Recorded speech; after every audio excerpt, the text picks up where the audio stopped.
भारत देश की राजधानी दिल्ली से बीके हिंदुस्तानी यूट्यूबर, नेशनल मीडिया फाउंडेशन नई दिल्ली, समूह पत्रकारिता परिषद नई दिल्ली, मध्य प्रदेश की राजधानी भोपाल होते हुए सीहोर जिले की नसरगंज तहसील पहुंची, जहां पर सीहोर रोड के ऊपर में रोड का चौड़ीकरण का कार्य चल रहा है। जैसे ही हम नसरुल्लागंज पहुंचते हैं, वैसे ही कुछ घरों को, दुकानों को, कुछ मंदिरों की दीवारों को टूटा हुआ हमने देखा। हमने लोगों से पूछा, क्या यह किसी ने तोड़ा है कि आप लोग ने तोड़ा है? उन्होंने कहा नहीं, रोड का चौड़ीकरण किया जा रहा है और उस चौड़ीकरण के कारण इन स्थानों को सरकार की गाइडलाइन के अनुसार हटाया गया है, मतलब तोड़ा गया है। क्या कानूनी है या गैर कानूनी? उन्होंने कहा नहीं, कानूनी है। क्या आप सहमत हैं? बोले हाँ, हम सहमत हैं, क्योंकि हमने शासकीय ज़मीन पर अतिक्रमण किया था।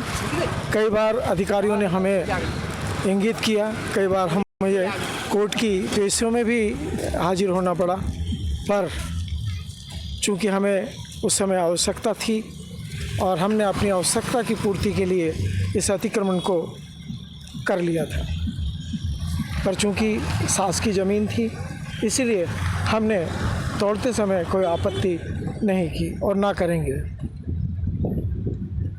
रही बात जितना कब्जा तोड़ा गया, उन कब्ज़ों पर से अभी ठेकेदार द्वारा कोई कार्य नहीं किया जा रहा है, क्योंकि कार्य प्रगति में है और कार्य लाड़कुई से नसरुल्लागंज की ओर बढ़ता चला आ रहा है। अभी हमारी टीम कुछ देर पहले लाड़कुई पहुंची थी, जहां पर सीसी रोड का निर्माण कार्य चल रहा है। उम्मीद है कि मार्च और अप्रैल के बीच में जिन अतिक्रमणों को तोड़ा गया है, उन अतिक्रमण की जगहों पे भी सड़क का निर्माण कर दिया जाएगा, क्योंकि इस सड़क को सीधा महाराष्ट्र से जोड़ा जा रहा है, बैतूल होते हुए। उम्मीद है कि लोगों का इसी प्रकार यदि सहयोग मिलता रहा तो केंद्र सरकार और मध्य प्रदेश सरकार का जो मध्य प्रदेश को विकसित प्रदेशों में लाने का जो कार्यक्रम चल रहा है वह सफल हो जाएगा।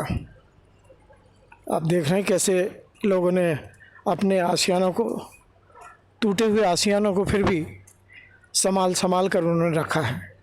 काफ़ी दिनों तक कई बच्चे इनमें जन्मे हैं, कई गौ माताओं ने इसमें बछड़े या बछिया दी है और काफ़ी वर्षों तक लोग इस में रहे। मैं वरिष्ठ पत्रकार बीके हिंदुस्तानी आज आपको इस तोड़फोड़ नीति की जानकारी आपको अपने बीके हिंदुस्तानी चैनल के माध्यम से दिखाने का प्रयास कर रहा हूँ,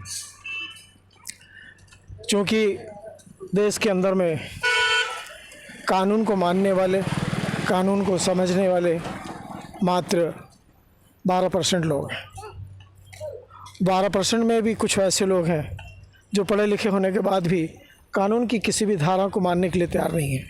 पर जब कोर्ट का आदेश होता है, कोर्ट का जब फैसला होता है, तो मजबूरन फिर बाद विधायक हो या सांसद, सभी को उस निर्णय को मानना पड़ता है। और यह उसी का नतीजा है कि आज लोगों के घर तोड़ दिए गए हैं, क्योंकि इन्होंने सरकार की गाइडलाइनों का पालन नहीं किया। धीरे धीरे ठेकेदारों के द्वारा निर्माण कार्य चल रहा है। चूँकि हमारी टीम सुबह से इस कार्य में लगी हुई है, ये देख रही है कि कितना निर्माण हुआ है और कितना निर्माण नहीं हुआ है। हमने ठेकेदारों के लोगों से भी पूछा कि निर्माण कब तक होगा, तो उन्होंने ये जानकारी दी कि मार्च और अप्रैल तक नसरुल्लागंज के आसपास तक सभी कार्य पूर्ण कर लिया जाएगा।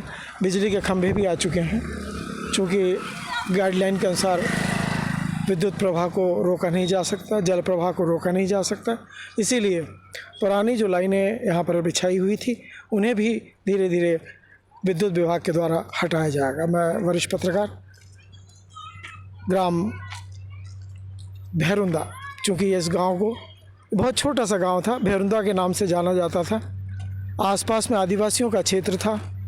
भैरव बाबा की पूजा करने के लिए आसपास के लोग भैरुंदा आया करते थे।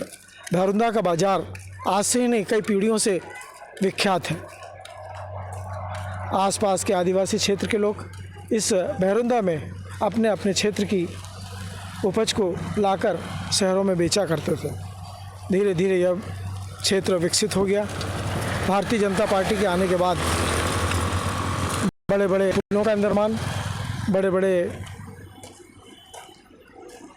भवनों का निर्माण किया गया और अब बारी आई है सड़कों के निर्माण की, जो कि आप देख रहे हैं कितनी गति से बढ़ती चली जा रही है।